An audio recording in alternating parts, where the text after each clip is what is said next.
আসসালামু আলাইকুম প্রিয় দর্শক মণ্ডলী, ভাই ও বোনেরা, সবাইকে আমাদের চ্যানেল থেকে স্বাগতম। যদি ভুল হয় ক্ষমা করবেন। এখন আমি একটি ঘটনা বলবো যে দুই রমণীর স্পর্শী কাহিনী, ফেরাউনের স্ত্রী আসিয়ার ঘটনা। ফেরাউনের স্ত্রী আসিয়া দাসীর জীবনে ঘটে যাওয়া নির্মম ঘটনাটি পাঠকদের সামনে তুলে ধরা হয়েছে।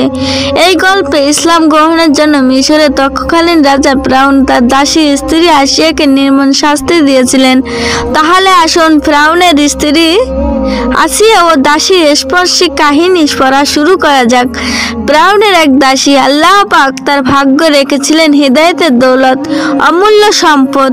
একদিন ওই দাসী মুসলমান হয়ে যায়, আশ্রয় গ্রহণ করে। ইসলামের সুশীলতা ছায়া ইমান আলো ছড়িয়ে পড়ে হৃদয় প্রতিটি কোণায়। দাসী তার ইমানের কথা গোপন রাখতে চেষ্টা করে, কিন্তু সম্ভব হয়নি। সে চেয়েছিল সংবাদটি কেউ না জানুক। অনন্ত খোদার দাবিতে মহাপাপী ফেরাউন, কিন্তু তা পারা যায়নি। ধীরে ধীরে এক সময় ফেরাউনের কানে পৌঁছে যায় দাসীর ইমান আনার সংবাদ। ফেরাউন দাসীকে ডেকে পাঠায়, খবরের সত্যতা জানতে চায়। দাসী অপরকর্তে সবকিছু স্বীকার করে, সুতরাং আর যায় কোথায়? দাসীর ছিল দুই কন্যা, তনন্দা একজন দুগ্ধপায়ী শিশু। একটি বড় পাত্রে তেলে গরম করে নির্দেশ দেয় ফেরাউন। তেল টক বক করে ফুটতে শুরু করলে দাসী সমন্বয় করে সে বলে, আমার খোদা মানো, নইলে তোমার সন্তানরা এই দুনিয়া ছেড়ে চিরতরে বিদায় হয়ে যাবে। তাদেরকে আমি এই ফুটন্ত তেলে ডুবিয়ে মারবো, নির্মমভাবে হত্যা করব, তারপর মারবো তোমাকেও। সুতরাং ভেবে দেখো, মুসার খোদাকে খোদা মানবে নাকি আমি? ফেরাউনের কথা দাসী ইমান বিদ্যুতের ন্যায় জ্বলে ওঠে, জ্বরের ন্যায় বেগবান। সে অচিল কণ্ঠে বলে, আর মিথ্যা খোদা, আমি তো মাত্র দুটি মেয়ে। আমার আরো কয়েকজন মেয়ে থাকতো, তাদেরকে আমি খোদার রাহে বিসর্জন দিতাম, উৎসর্গ করতাম, তবুও তোর মতো নাফরমানের অনুগত্য স্বীকার করতাম না। সুতরাং তুমি যা করতে চাও করনে, কোনোই পরোয়া নেই। আমি তোমার ত্যাগের প্রতিদান চাইবো ওই আল্লাহর কাছে, যিনি তোমারও খোদা। নিষ্ঠুর ফেরাউন আর দেরি না করলে প্রথমে তুলে নিল বড় মেয়েটিকে, ছেড়ে দিল ফুটন্ত তেলে। সঙ্গে সঙ্গে মেয়েটির জীবন প্রদীপ নিভে গেল, বুনা হয় ভাসতে লাগলো ফুটন্ত তেলের ওপর। আহা, ফেরাউনের কত পাষাণ! কোনো মা যদি তার সন্তানকে এভাবে মরতে দেখে, তাহলে কেমন লাগবে? ওই মায়ের ভাষায় ব্যক্ত কেমন করবে অনুভূতি? এই অনুভূতি কি মানুষের ভাষায় ব্যক্ত করা সম্ভব? না, মোটেই সম্ভব নয়, অসম্ভব, একেবারেই অসম্ভব। এই ভাব ব্যক্ত করতে পৃথিবীর সকল ভাষা অক্ষম, এবং এখানে এসে পৃথিবীর সকল সত্যি বুঝি আকেজ হয়ে যায়। ভাষা অপরাগত প্রকাশ করে হৃদয় ভেঙে চুরমার হয়। মেয়েটি তেলে নিক্ষেপ করার সাথে সাথে আল্লাহর রহমতে সাগরের ঢেউ ওঠে, সরে যায় মায়ের সম্মুখন থেকে প্রতীক জগতের পর্দা। অদৃশ্য জিনিসের দৃশ্যমান হয়ে ওঠে সে তার চোখের সামনে। মা পরিষ্কার দেখতে পায় মেহের রুহু তার শরীর থেকে আলাদা হয়ে উড়ে যাচ্ছে আকাশ পানে, আর যেতে যেতে বলছে, যাচ্ছে ধৈর্য ধরো মা, বেহেশতে দেখা হবে। এবার দ্বিতীয় মেয়ের পালা, দুগ্ধপায়ী শিশুর পালা, বুকের মানিকের পালা, নারী ছেড়ে ধনের নিষ্ঠুরভাবে হত্যা করার পালা। কঠিন প্রাণ ফেরাউন আবার এগিয়ে যায় মায়ের দিকে, কেড়ে নেয় বুকের মানিককে, ছেড়ে দেয় ফুটন্ত তেলে। মা তাকিয়ে দেখছে, তার চোখের সামনে তার কলিজার টুকরা সন্তান উত্তপ্ত তেলে ভাজা হচ্ছে। ওহ, কি নির্মাণ দৃশ্য, কি হৃদয় বিদক চিত্রা! পুনরায় উঠে গেল অদৃশ্য পর্দা। মা দেখলো দুগ্ধপায়ী শিশুটি আত্মা চলে যাওয়ার সময় বলছে, মা ধৈর্য ধরো, তোমার জন্য অপেক্ষা করছে মহা পুরস্কার। ওই দেখো বেহেশত, আমরা শিগগিরই মিলিত হব বেহেশতের মালাখানায়। সর্বশেষ এলো মায়ের পালা। নরপশু ফেরাউনে তাকে ডুবিয়ে দিল ফুটন্ত তেলে, হত্যা করলো নির্মমভাবে। দুই কন্যার জীবন গেল, নিজের জীবন গেল, উৎসর্গ করলো। তবুও দাসী ইমান ছাড়ল না, অনুগত স্বীকার করলো নিষ্ঠুর ফেরাউনের। উত্তপ্ত তেলে পাত্রে ভাজা হয়ে হাড়ি হাড্ডিগুলো একত্র হয় মাটিতে পুঁতে রাখলো। এই ঘটনার প্রায় 2000 বছর পর মেরাজে যাচ্ছিলেন প্রিয় নবী সাল্লাল্লাহু আলাইহি ওয়াসাল্লাম। তিনি যখন বাইতুল্লাহ মুকাদ্দাস থেকে আকাশের দিকে যাত্রা করেন তখন মাটির নিচে থেকে বেহেশত সুগান এসে তাকে বিমোহিত করে। এই পাগল করা খুশবু পেয়ে অনুভূত হন। তিনি বিষয়ভর কণ্ঠে জিজ্ঞাসা করেন, জিব্রাইল, বেহেশতের খুশবু পাচ্ছি, কে সে? আসছে এই খুশবে, কোথায় থেকে আসছে এই সুগান? জিব্রাইল আলাইহিস সালাম বলেন, আজ থেকে 2000 বছর আগে এক ইমানদার দাসীকে 2 কন্যা সহ ফুটন্ত তেলে ডুবিয়ে হত্যা করেছিল নিষ্ঠুর ফিরআউন। তারপর তাদের হাড়গুলো পুঁতে রেখেছিল মাটিতে। আপনি এখন এই সুবাস পাচ্ছেন যে ওই হাড় থেকে কৃচ্ছিত সুবাস। সুবহানাল্লাহ। আবার ফিরে আসি পূর্বের কথায়। ফিরআউন এই বিসর্গ কাণ্ড প্রত্যক্ষ করে এবং তার পরিবারের লোকজন প্রত্যক্ষ করেছিলেন, তার প্রাণপ্রিয় স্ত্রী আসিয়াও। এই ঘটনায় আসিয়া মনোজগতে দারুণভাবে নাড়া দেয়, প্রচন্ড আলোড়ন সৃষ্টি করে।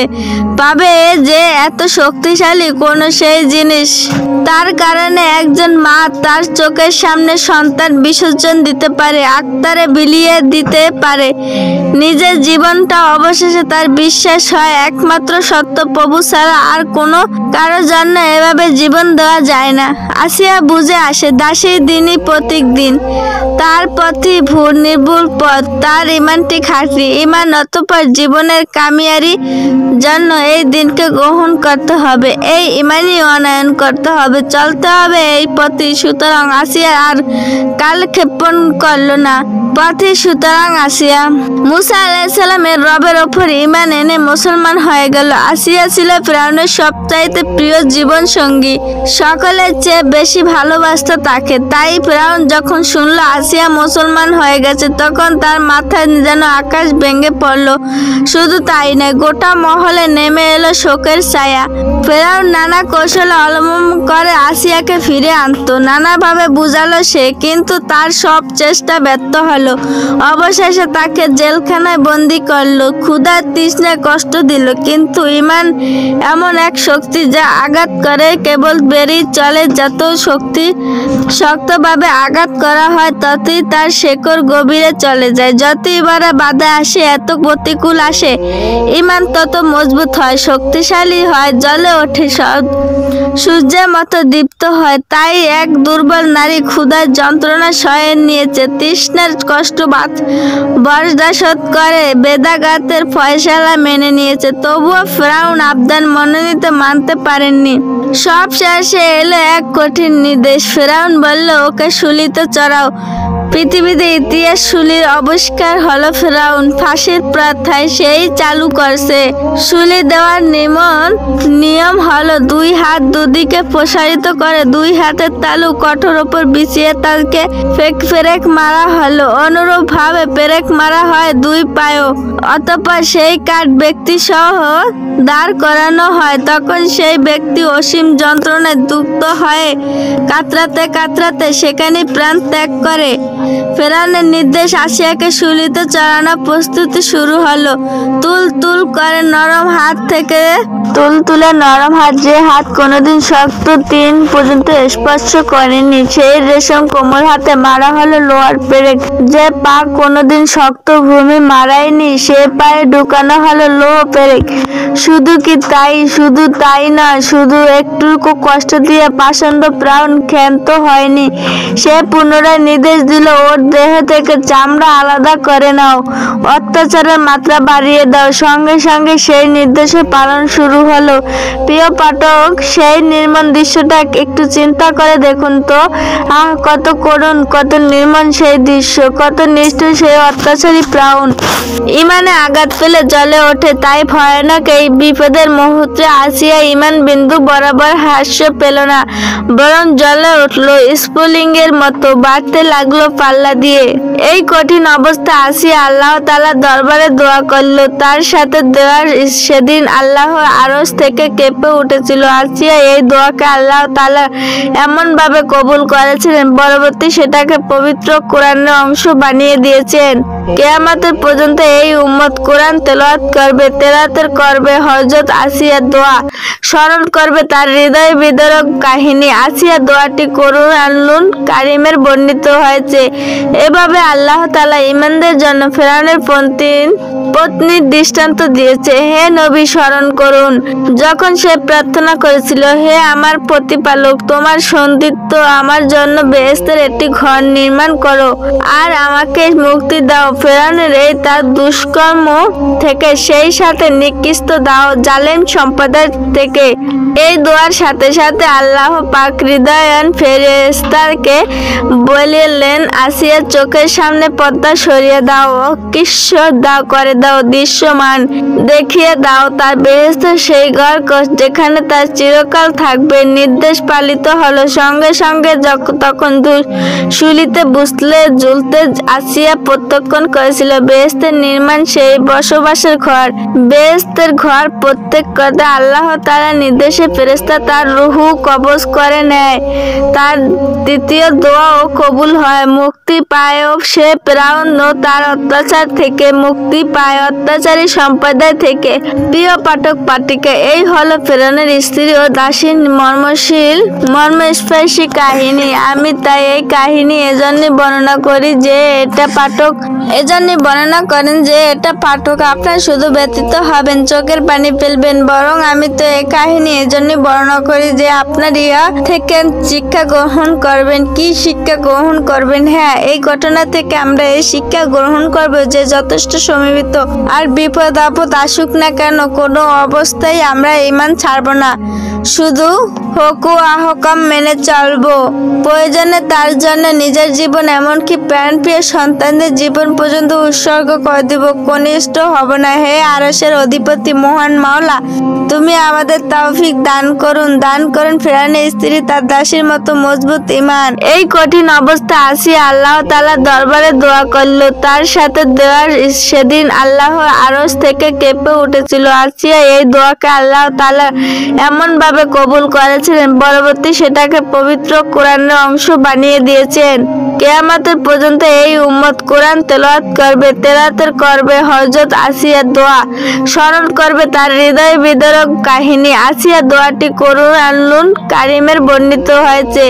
এভাবে আল্লাহ তাআলা ঈমানদের জন্য ফিরআউনের পত্নীর দৃষ্টান্ত দিয়েছে। হে নবী, স্মরণ করুন যখন সে প্রার্থনা করেছিল, হে আমার প্রতিপালক, তোমার সন্তুষ্ট আমার জন্য বেহেশতের একটি ঘর নির্মাণ করো আর আমাকে মুক্তি দাও ফিরআউনের এই তার দুষ্কর্ম থেকে, সেই সাথে নিকৃষ্ট দাও জালেম সম্প্রদায় থেকে। এই দোয়ার সাথে সাথে আল্লাহ পাক হৃদয়ান ফেরেশতাকে বললেন, আসিয়ার চোখের সামনে পর্দা সরিয়ে দাও, অদৃশ্য করে দাও, দৃশ্যমান দেখিয়ে দাও তার বেহেশতের সেই ঘর যেখানে তার চিরকাল থাকবে। নির্দেশ পালিত হলো। সঙ্গে সঙ্গে তখন শুলিতে বুঝলে ঝুলতে আসিয়া প্রত্যক্ষণ করেছিল বেহেশতের নির্মাণ, সেই বসবাসের ঘর। বেহেশতের ঘর প্রত্যেক কথা আল্লাহ তাআলা নির্দেশে ফেরেশতা তার রূহ কবজ করে নেয়। তার দ্বিতীয় দোয়াও কবুল হয়। মুক্তি পায় সে ফিরআউন ও তার অত্যাচার থেকে, মুক্তি পায় অত্যাচারী সম্প্রদায় থেকে। প্রিয় পাঠক পাঠিকা, এই হলো ফিরআউনের স্ত্রী ও দাসীর মর্মস্পর্শী কাহিনী। আমি তাই এই কাহিনী এজন্যই বর্ণনা করেন যে এটা পাঠক আপনার শুধু ব্যতীত হবেন, চোখের পানি ফেলবেন। বরং আমি তো এই কাহিনী এজন্যই বর্ণনা করি যে আপনার ইহা থেকে শিক্ষা গ্রহণ করবেন। কি শিক্ষা গ্রহণ করবেন? হ্যাঁ, এই ঘটনা থেকে আমরা এই শিক্ষা গ্রহণ করব যে যথেষ্ট সমীপিত আর বিপদ আপদ আসুক না কেন, কোনো অবস্থায় আমরা ঈমান ছাড়ব না, শুধু হুকুম আহকাম মেনে চলবো। প্রয়োজনে তার জন্য নিজের জীবন, এমনকি প্রাণপ্রিয় সন্তানদের জীবন পর্যন্ত উৎসর্গ করে দিব, কনিষ্ঠ হব না। হে আরশের অধিপতি মহান মাওলা, তুমি আমাদের তৌফিক দান করুন ফিরআউনের স্ত্রী তার দাসীর মতো মজবুত ঈমান।